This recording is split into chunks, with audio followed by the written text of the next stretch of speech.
the first and the best man, Nabi Allah Muhammad Sallallahu Alaihi Wasallam, yang telah melindungi kita dari panasnya mentari jahiliyah, sehingga kini kita berada dalam kesejukan dan kedamaian di bawah naungan Islam. Kepada keluarganya, para sahabatnya, dan seluruh umatnya, Dewan Juri yang saya hormati, hadirin dan teman-teman yang berbahagia, dalam kesempatan yang mulia ini, perkenankanlah saya akan membawakan tausiah dengan judul Berbakti kepada Kedua Orang Tua. Teman-teman dan hadirin sekalian, dalam Al-Quran Allah Subhanahu wa Ta'ala berfirman, A'udzubillahi minasyaitonirrajim, Bismillahirrahmanirrahim. Wa qada rabbuka alla ta'budu illa iyyah wa bil walidaini ihsana imma yablughanna indakal kibara ahaduhuma aw kilahuma fala taqul lahumā uffin wa la tanharhumā wa qul lahumā qawlan karīmā. Shadaqallahul azim. Dan Tuhanmu telah memerintahkan supaya kamu jangan menyembah selain Dia, dan hendaklah kamu berbuat baik pada ibu bapamu dengan sebaik-baiknya. Jika salah seorang di antara keduanya atau kedua-duanya sampai berumur lanjut dalam pemeliharaanmu, maka sekali-kali janganlah kamu mengatakan kepada keduanya perkataan "ah", dan janganlah kamu membentak mereka, dan ucapkanlah kepada mereka perkataan yang mulia. Al-Isra ayat 23. Nah teman-teman, dalam ayat di atas Allah menjelaskan bahwa kita diperintahkan untuk berbuat baik kepada kedua orang tua, karena begitu besar jasa kedua orang tua kepada kita. Bahkan ditukar dengan dunia dan isinya pun tidak akan terbalas jasa kedua orang tua. Bahkan Allah sandingkan perintah berbuat baik kepada kedua orang tua dengan perintah untuk mentauhidkannya. Artinya, ketika kita durhaka kepada kedua orang tua, sama besar dosanya dengan menyekutukan Allah. Nah, teman-teman, betapa besar jasa kedua orang tua kepada kita. Khususnya ibu, sejak dalam kandungan kurang lebih 9 bulan lamanya sampai muncullah kita sekarang. Coba bayangkan, masih ingatkah kita ketika berada dalam kandungan ibu?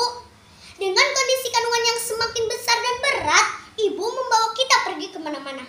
Ke pasar kita ikut, ke mall kita ikut, ke sawah kita ikut, bahkan ke WC pun kita ikut. Pendek kata, kemanapun ibu pergi, kita pasti ikut. Dan ibu kita tidak merasa malu dengan selalu membawa kita dalam perutnya yang semakin lama semakin membuncit.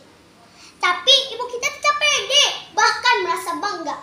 Belum lagi kalau ibu mau ketidur, guling ke kanan sakit, guling ke kiri juga sakit, terlentang juga sakit, nangkuban komo, pindah ke tukang melendung na betul. Kemudian ketika ibu kita melahirkan, perjuangan yang luar biasa. Ibu merasakan sakit tak terkira, seperti surut antara hidup dan mati, mempertaruhkan nyawa melahirkan kita. Bersimbah darah, bersimbah air mata, bersimbah keringat. Itulah saat kita terlahir ke dunia. Tidak sedikit ibu yang wafat ketika melahirkan anaknya, tapi melihat anaknya lahir bahagia tak terkira, sirna semua derita. Di sela-sela kesakitan yang luar biasa, tersungging sebuah senyuman bahagia. Kita dipeluk, dicium, dibelai, didekap dengan penuh kehangatan. Masya Allah, luar biasa jasa ibu kepada kita semua.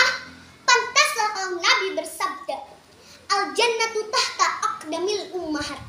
Artinya, surga itu terletak di bawah telapak kaki ibu. Kemudian, mari kita lihat perjuangan sang ayah. Di pagi hari, ayah berangkat kerja mencari nafkah untuk kita. Tidak kenal panas, hujan, bahkan ketika kita masih terlelap tidur, ayah sudah berangkat. Semua itu dilakukan ayah semata karena kecintaannya kepada keluarga, termasuk kepada kita sebagai putranya. Sungguh luar biasa, kiranya kita sulit membalas semua jasanya yang telah diberikan kepada kita.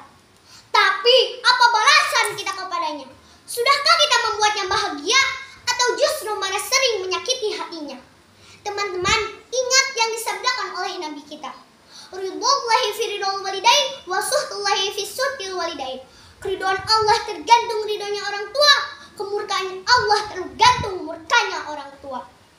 Teman-teman, jangan sampai Allah murka kepada kita gara-gara kita sering menyakiti hati kedua kedua orang tua kita. Mulai sekarang kita berbakti dan berbuat baik kepada kedua orang tua. Dengan cara apa kita berbakti dan berbuat baik kepada kedua orang tua? Yaitu dengan 5S. S yang pertama, selalu berkata baik padanya. S yang kedua, selalu melaksanakan perintahnya selama itu baik. S yang ketiga, selalu membantunya. S yang keempat, selalu hormat padanya. Dan S yang kelima, selalu mendoakan keduanya. Rabbi gfirli wali walidayya warhamhuma kama rabbayani shaghira.